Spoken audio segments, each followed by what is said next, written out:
మీ child మీకు కూడా ఇదే అనిపిస్తుందా?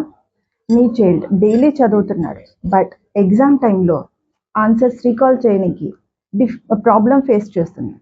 డైలీ హోంవర్క్ చేస్తున్నాడు, బట్ ట్యూషన్ కూడా వెళ్తున్నాడు, టెస్ట్కి కూడా ప్రిపేర్ అవుతున్నాడు, బట్ స్మాల్ కాన్సెప్ట్ అడిగితే డిస్టర్బ్ అవుతున్నాడు. అప్పుడు మనకు అనిపిస్తుంది, ఏమైనా కాన్సన్ట్రేషన్లో ప్రాబ్లం ఉందా, లేకుంటే మెమరీలో ప్రాబ్లం ఉందా, మెమరీ వీక్ ఉందా, లేకుంటే వై ఇంత మార్క్స్లో కూడా ఇంప్రూవ్మెంట్ లేదు.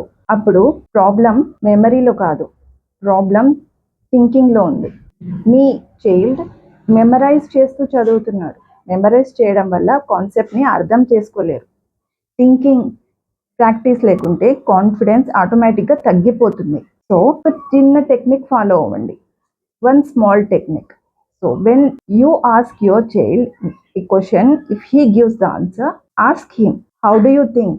ఈ ఆన్సర్ ఎలా వచ్చింది నీకు అని అడగండి. అప్పుడు మీకే అర్థమవుతుంది మీ చైల్డ్లో చేంజ్. మీ చైల్డ్ కూడా ఇండిపెండెంట్ థింకర్ కావాలనుకుంటే నా పేజ్ని ఫాలో అవ్వండి. Do follow my page, little minds with షాయిదా.